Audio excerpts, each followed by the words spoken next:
जो हवाला आपके सामने तलावत किया गया ज़बूर 23 में से, मैं समझता हूं कि ज़बूर 23 पूरी बाइबल में सबसे ज्यादा मशहूर हिस्सों में से एक हिस्सा है। और ये वो हिस्सा है जिसे हम अपने बच्चों को सिखाने की कोशिश करते हैं, जो वो छोटे ही होते हैं, चाहे 3 साल या 4 साल या 5 साल के। हम उन्हें सिखाते हैं कि ज़बूर 23 वो मुंह ज़ुबानी याद करना शुरू करें। ये जो ज़बूर है इसे ज़बूर का मोती भी कहा गया है।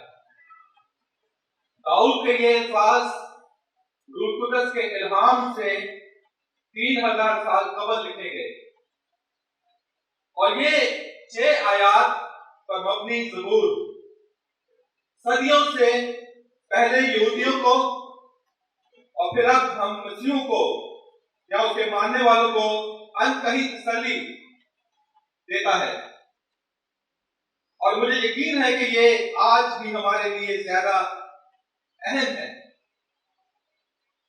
क्योंकि आज के दौर में भी बहुत से लोग ऐसे हैं जो अपना रास्ता खो चुके हैं या रास्ता से भटक गए हैं और उन्हें चरवाहे की जरूरत है।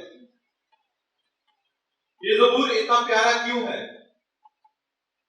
क्यों ये ज़बूर हर दिल अजीज है? क्योंकि फितरी तौर पर हम सबको चरवाहे की जरूरत है। और अंजील मुक़द्दस के मुताबिक मत्ती के अंजील को अगर हम पढ़ें और 9 बाब और 36 आयत में जब यीशु ने हजूम को देखा तो उन पर तरस आया। लव कंपैशन का इस्तेमाल हुआ है और वो उन पर तरस खाता है और कहता है कि ये ऐसे लोग हैं कि जिनका कोई चरवाहा ना हो, जो भटके हैं। ज़बूर 23 हमें ये याद दिलाता है कि खुदा हमारा चरवाहा है और वो हमारा चरवाहा बनने के लिए भी तैयार है, बशर्ते कि हम उसे ऐसा करने दें। खुदा कोई दूर का खुदा नहीं है जो सिर्फ कायनात को संभाल रहा हो, बल्कि वो ऐसा खुदा है जो हमारे साथ एक साथी रिश्ता रखना चाहता है और वो चरवाहे की सूरत में अपनी भेड़ों की देखभाल करना चाहता है। जब हम इस ज़बूर का मुताला करते हैं तो हम जानते हैं कि दाऊद ने बहुत से ज़बूर लिखे जो कलाम मुक़द्दस में के ऐन वक्त में बैठे हैं और वो आज भी एक हैरत अंगेज वसीला है, क्योंकि वो जिंदगी के मुख्तलिफ मौसमों को अपनी गिरफ्त में ले लेते हैं। खुशी और जश्न से लेकर अंधेरे और डर तक का बयान करते हैं। अच्छा चरवाहा खुदा को बयान किया गया है। दूसरी जगह कहा गया है कि ये एक अजीम चरवाहा है।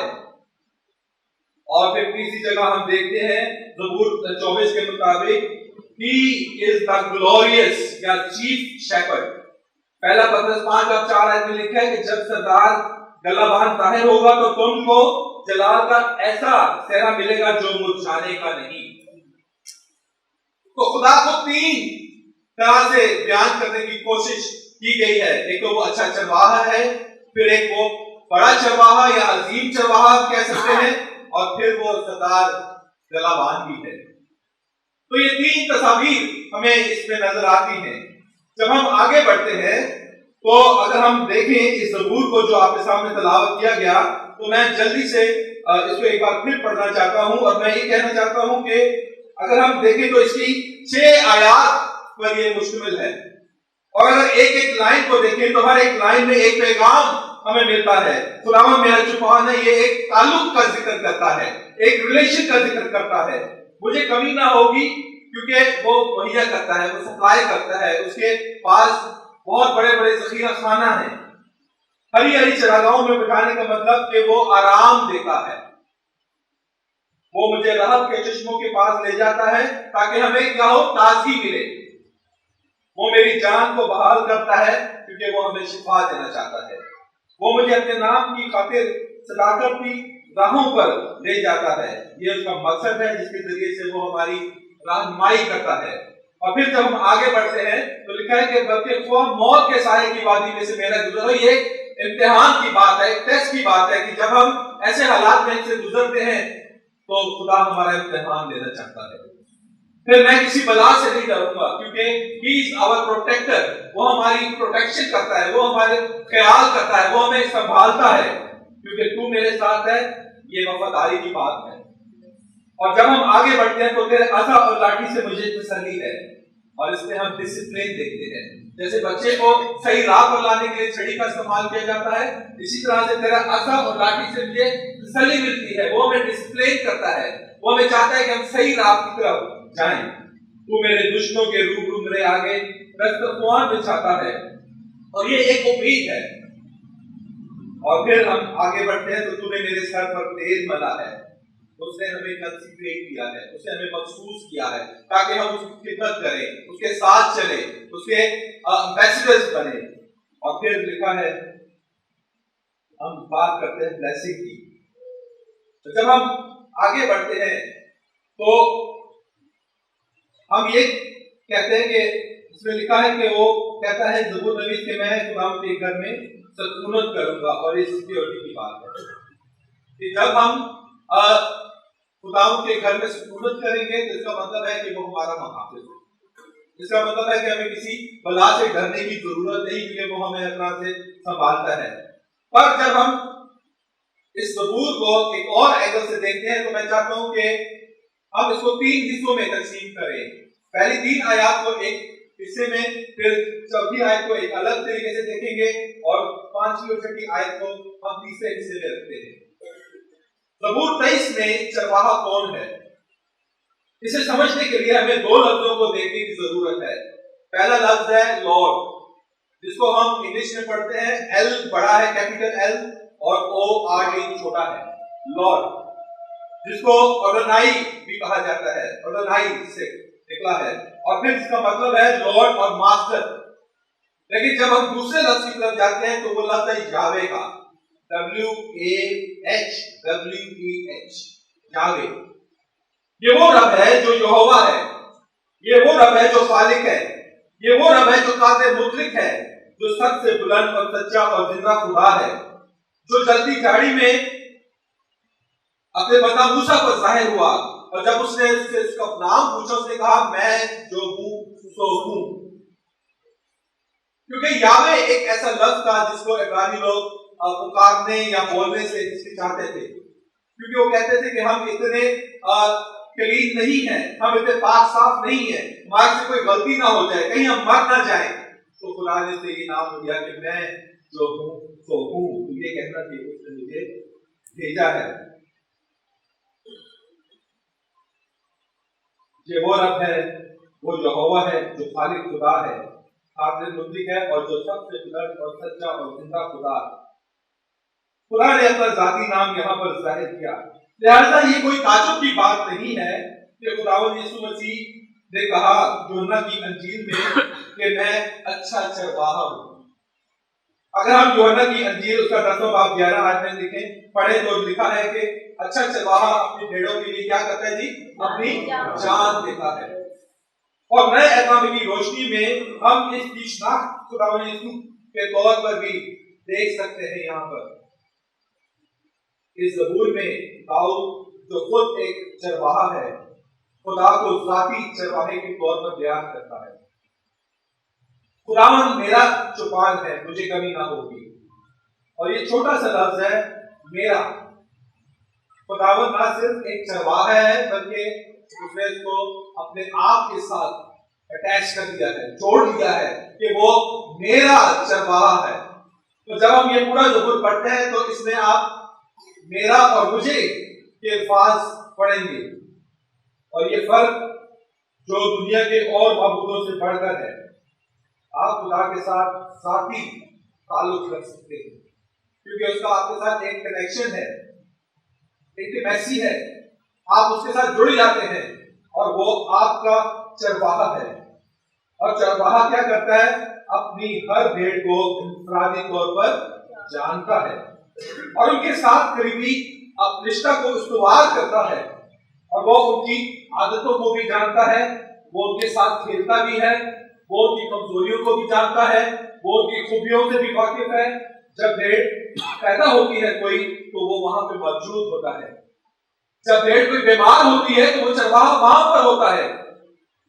और जब वो भेड़ कहीं भटक जाती है तो वो 99 को छोड़कर उस एक को ढूंढने के लिए निकल जाता है। खुदावंद यीशु मसीह ने कहा कि मैं अपनी भेड़ों को जानता हूं, यूहन्ना 14 बाब में उसकी 10 से 15 आयत में उसने हमारी सूरत अपनी हथेली पर क्या की थी? इस दुनिया में तकरीबन 8.1 बिलियन लोग रहते हैं।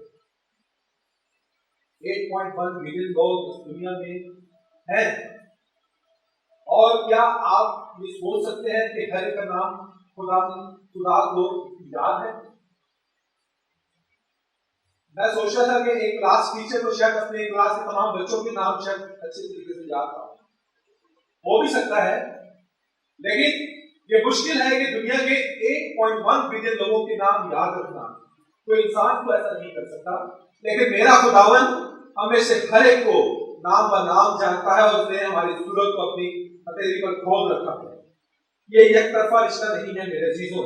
ना सिर्फ चरवाहा अपनी भेड़ों को जानता है, इसी तरह भेड़ें भी उसको जानती और पहचानती हैं, बल्कि उसकी आवाज को रिकॉग्नाइज करती हैं, उसे उसके पीछे हो लेती हैं।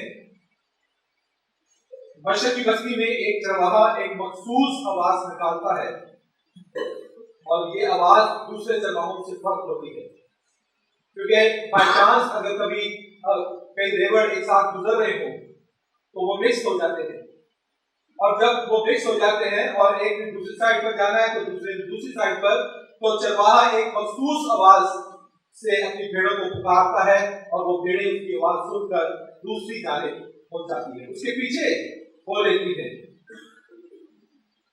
और यही मसीहत का हुस्न है। मसीहत क्वायत और ज़ाबित का नाम नहीं है, बल्कि अपने मालिक और खुदा के साथ एक रिश्ते की बात करता है। यीशु मसीह के जरिए इस जाती ताल्लुक से लुत्फअंदोज होने की बात है। खुदा के कलाम में लिखा है कि मुझे कमी ना होगी और वो मुझे हरी हरी चरागाहों में बिठाता है। इब्तिदाई दिनों में दाऊद को एक चरवाहे के तौर पर भेड़ों के रवैये और उनकी देखभाल की गहरी समझ थी, इसीलिए वो जो भेड़ें हैं अपनी खुराक, पानी, रहनुमाई और तहफ़्फ़ुज़ के लिए अपने चरवाहे पर इन्हिसार करती थी। यहाँ लफ्ज़ हरी हरी चरागाहें का मतलब नई घास के लिए है। चरवाहा भेड़ों को अच्छी चरागाह की तरफ लेकर जाता है, भरपूर और ताजा और सब ग़िज़ाइयत से भरपूर। ये चरवाहे का बंदोबस्त है। जब खुदावंद यीशु आपका चरवाहा बनने का अहद करता है तो वो आपकी तमाम ज़रूरियात को पूरा करने का वादा भी करता है। मत्ती के इंजील 6 बाब में लिखा है कि हवा के परिंदों को देखो, ना बोते हैं ना काटते हैं, लेकिन फिर भी क्या तुम्हारा आसमानी बाप सब की कदर करता है, उनको वक्त वक्त खुराक मुहैया करता है और वो राहत के चश्मों के पास को ले जाता है। और ये एक ऐसा लफ्ज है जिसका मतलब है खामोशी और आराम की जगह, ज़हनी सुकून की बात करता है। हम अक्सर कहते हैं यार ज़हनी सुकून नहीं है। कई लोग बहुत सारा रुपया कमाते हैं, कहते हैं बहुत दौलत है, लेकिन ज़हन में सुकून नहीं है। उसकी वजह क्या है? क्योंकि वो खुदा से शायद दूर है। अगर हम ज़हनी सुकून हासिल करना चाहते हैं तो खुदा का कलाम कहता है कि वो राहत के चश्मों के पास हमें ले जाता है, जहां हमें सुकून मिलता है, जहां हमें आराम मिलता है। वो मेरी जान को बहाल करता है, यानी मेरी रूह को बहाल करता है। ये लफ्ज बहाली एक ऐसा लफ्ज है जो ताजगी और तजदीद की बात करता है। अगर हम गलती करते हैं, हम गुनाह करते हैं, तो हम खुदा से दूर चले जाते हैं।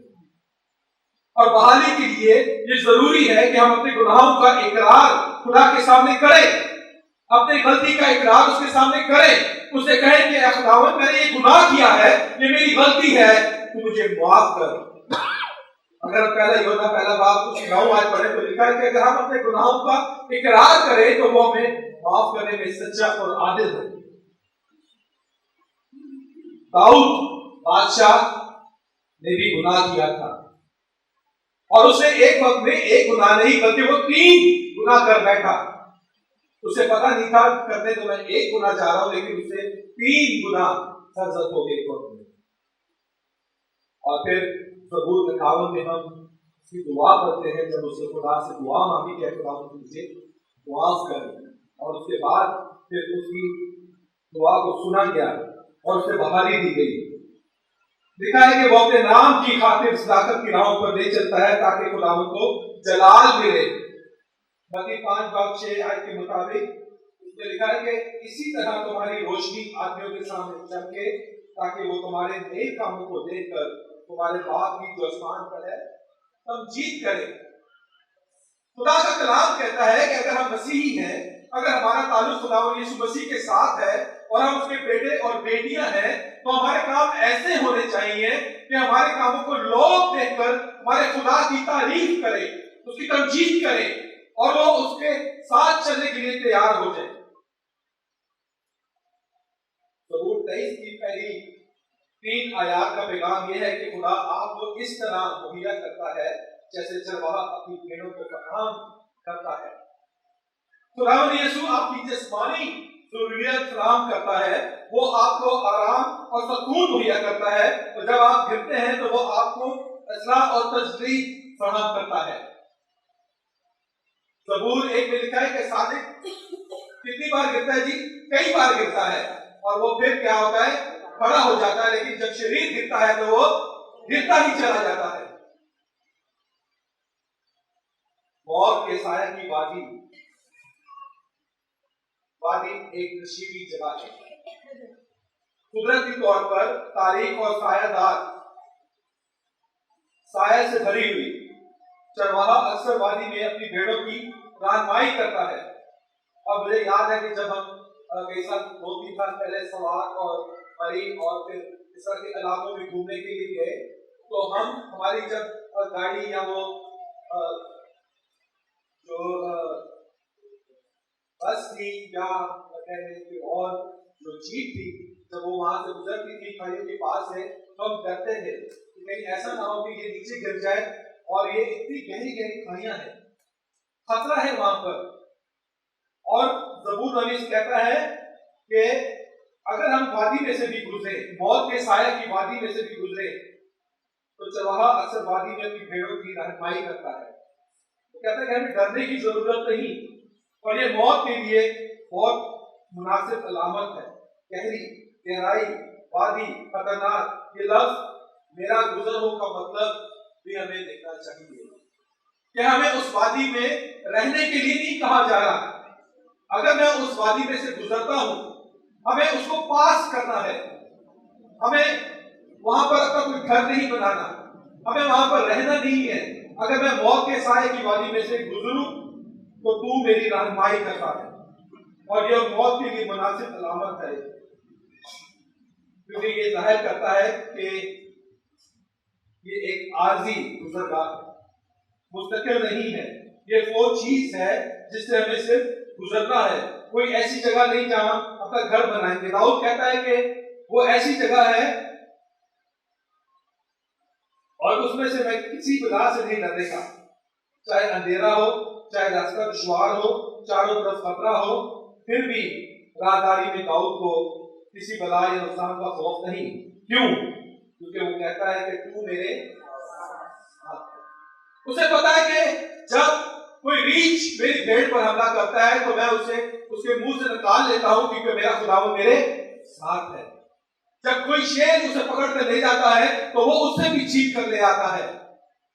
और हम जानते हैं, और उस फिलिस्ती को जो कि उनको ललकार रहा था, जिसने उसके खुदा की बेइज्जती की, उसने कहा तू क्या है, तू शेर या उस रीछ की मानद भी होगा ना, और पत्थर के एक बार से उसको ढेर कर दिया। मेरे अजीजों, उसको ये भरोसा था कि खुदा मेरे साथ है, चाहे हालात कैसे ही खराब क्यों ना हो जाए, तारीख तरीन वादी से ही क्यों ना गुजरे, याद रखें कि वो हमारे साथ है। जब लीडरशिप तब्दील होती नजर आती है हमें फरूश की किताब में, और मूसा से यशवा को दी जाती है तो यशवा डरता है, लेकिन खुदावंद उसे कहता है, खुदा कहता है कि जैसे मैं मूसा के साथ था वैसे ही मेरे साथ रहूंगा, तुझसे कभी दस्तबरदार नहीं होऊंगा, तुझे कभी छोड़ूंगा नहीं, तुझे कभी अकेला नहीं रहने दूंगा, तू जंग लड़ने जाएगा मैं तेरे साथ साथ जाऊंगा। और यही वादा आज मेरे और आपके साथ भी है। चाहे हालात कैसे ही क्यों ना हो, चाहे हमें मौत की वादी से ही गुजरना क्यों ना पड़ जाए, खुदा हमारे साथ है। हम मौत से क्यों डरते हैं? क्योंकि हमने मौत का मजा शायद नहीं चखा। हम मौत से इसलिए भी डरते हैं क्योंकि हमें इस बात का खौफ होता है कि जो हमारे प्यारे हैं हम उनसे दूर चले जाएंगे। हमारी बीवी, हमारे बच्चे, हमारा शौहर, हमारे अजीज, हमारे वालिदैन, हम इनको छोड़ देंगे, ये हमसे जुदा हो जाएंगे। और तीसरी बात ये भी है कि हम इसलिए भी डरते हैं कि हम उस आखिरी अदालत की मंजर को जब पढ़ते हैं खुदा के कलाम में तो हमें डर महसूस होता है, हमें खौफ महसूस होता है। लेकिन खुदा हमारे साथ है, हमें इन चीजों से डरने की जरूरत नहीं है क्योंकि वो हमें संभालता है। मेरे अजीजों, जब हम मौत के साए की वादी में से गुजरते हैं तो एक नया फ्रेम हमारे पास है, फुटप्रिंट्स के नाम से, और बहुतों ने देखा भी होगा, पढ़ा भी होगा। उसमें एक स्टोरी है, उसमें कहानी है। वो शख्स कहता है कि खुदावंद जब मैं वहां से गुजरता हूँ, मौत की वादी से गुजरता हूँ, तो मुझे ऐसा लगता है कि सिर्फ 2 कदम है, लेकिन जब मैं अच्छी जगह से गुजरता हूँ तो मुझे 4 कदम नजर आते हैं। मुझे ऐसा लगता है कि अच्छे वक्त में तो तू मेरे साथ होता है, लेकिन बुरे वक्त में मुझे ऐसा लगता है कि तू मुझे छोड़ जाता है। लेकिन खुदा उसे कहता है कि बेटे, मेरी बेटी, मैं तुझे छोड़ता नहीं। जब तू वादी में से गुजरता है, जब तू खतरात के अंदर से गुजरता है, तो मैं तुझे अपनी गोद पर उठा लेता हूँ। वो जो 2 कदम तुझे नजर आते हैं वो तेरे नहीं बल्कि वो मेरे हैं। तुझे मैं अपनी आगोश में ले लेता हूँ, तुझे अपने सीने के साथ चिपका लेता हूँ और उस वादी से तुझे लेकर गुजर जाता हूँ। मेरे चीजों,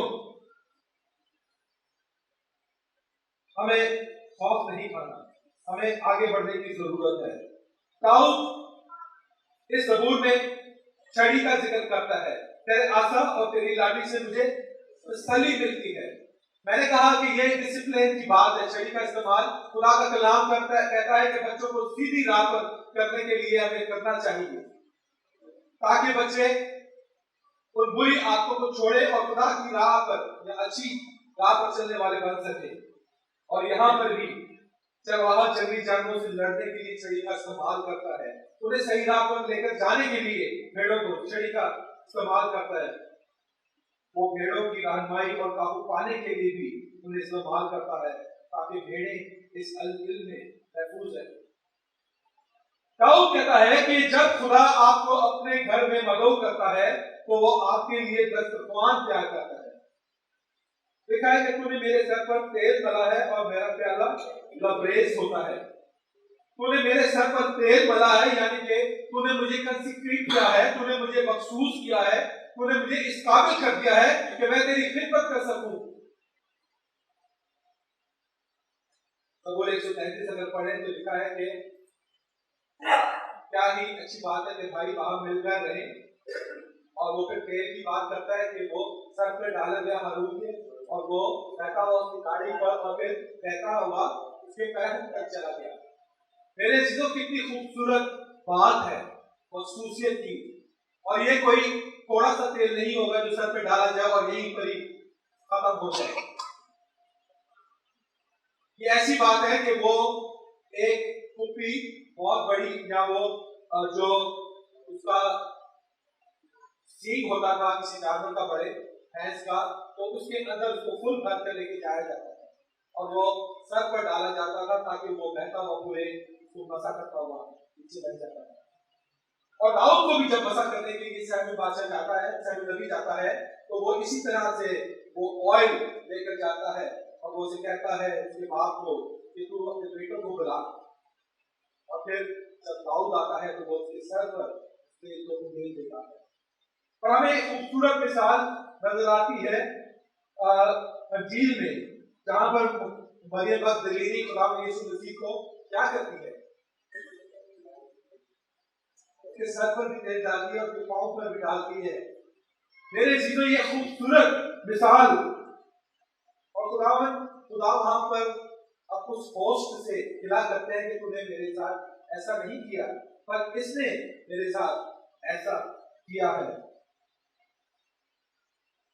बुनियादी तौर पर एक कदीम मशरकी सकाफत में जब मेहमानों को ज़ियाफत का एहतमाम किया जाता था उनके लिए, तो ये रवायत थी कि आप अपने मेहमानों को खुशबूदार तेल से बसा करें और उनकी देखभाल एक आम सी ये बात थी। मेरे अजीजों, जब हम बात करते हैं कि दाऊद कहता है कि जब खुदा को हम अपने घर में मदू करता है तो वो आपके लिए एक दस्तरखान बिछा देता है। तूने मेरे साथ यकीनन भलाई और रहमत तुम्हारे घर में साथ रहेगी और मैं खुदा के घर में सकूनत करूंगा। और पहली 5वीं आयत में लिखा है कि तुम मेरे दुश्मनों के रूबरू मेरे आगे दस्तरखान बिछाता है। जब दस्तरखान तैयार किया जाता है तो ये कोई आम मेज नहीं होती। हमारे घर में मुख्तलिफ तरह की मेजें पड़ी होती हैं। एक कंप्यूटर टेबल जिसको हम कहते हैं, जिसके ऊपर कंप्यूटर रखकर काम किया जाता है। एक और मेज होती है जिस पर बच्चे पढ़ते हैं, पढ़ाई करते हैं। और एक टेबल ऐसा होता है जिसे हम डाइनिंग टेबल कहते हैं, जैसे खाने के लिए ही इस्तेमाल किया जाता है। और यहाँ पर उस दस्तरखान की बात की जा रही है, एक ऐसी मेज की बात कर रही है जिसमें तरह तरह के खाने आपने अपने मेहमानों के लिए तैयार करके रखे होते हैं। और जब आप के मेहमान आते हैं तो वो उससे लुत्फ अंदोज होते हैं, वो खाते हैं। ज़ियाफत की मेज है और ये एक ऐसी जगह है जहाँ मेजबान और उसके दूसरे मेहमानों के साथ आप रफ़ाक़त बांटते हैं। खुदा यीशु मसीह के आसमान पर जाने से पहले यीशु ने अपने शागिर्दों को बताया कि वह उनके लिए एक जगह तैयार करने को चाह रहा है। और ये बिल्कुल वही है जो हम आयत में 5 में पढ़ते हैं कि खुदा एक मेहरबान मेजबान है।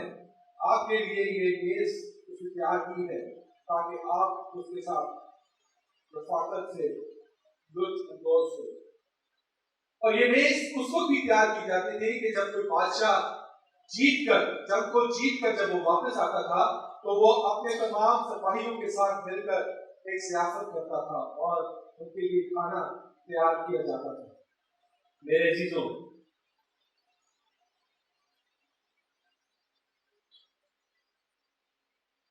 जब हम बात करते हैं और यकीनन भलाई और रहमत तुम्हारे घर मेरे साथ साथ रहेगी और मैं हमेशा खुदा के घर में सकूनत करूंगा। कुरान का कलाम बरकत की बात करता है, अबंडेंस बरकत की बात करता है, कसरत से। और फिर आखिर में जब खुदा आपको अपने घर में मदू करता है तो वो लाही कसरत फराहम करता है। जैसा कि आयत 5 में लिखा है कि मेरा प्याला लबरेज होता है। और ये लफ्ज पूरी बाइबल में ज़बूर 66 में भी इसका जिक्र मिलता है।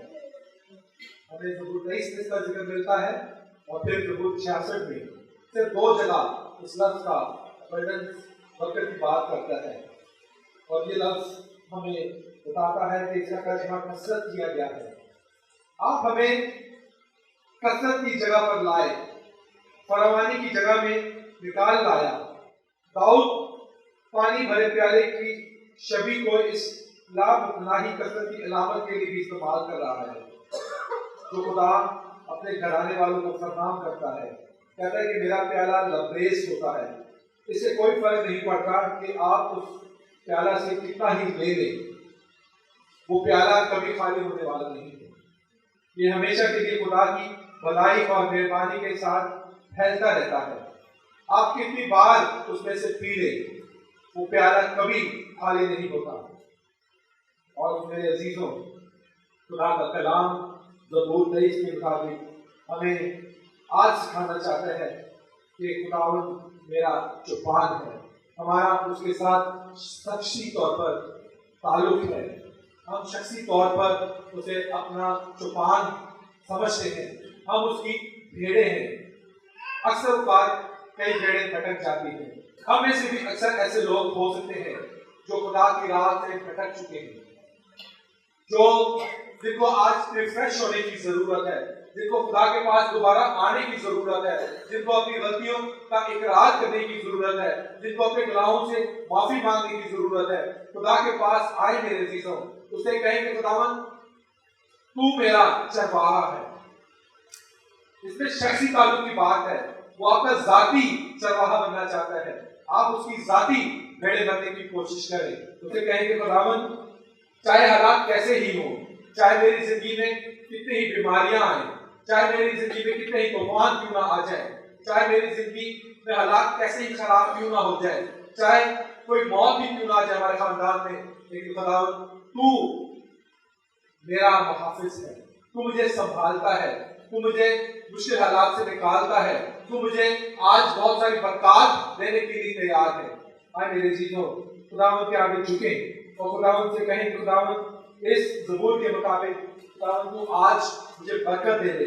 खुदावंत जो इलाहियात आज हमने इस ज़बूर से सीखी हैं उसके मुताबिक तू हमें कलाम को समझने वाला दिल अनायत कर, हमें हमारी मदद करके हम इस कलाम को अपने दिल में रख सकें।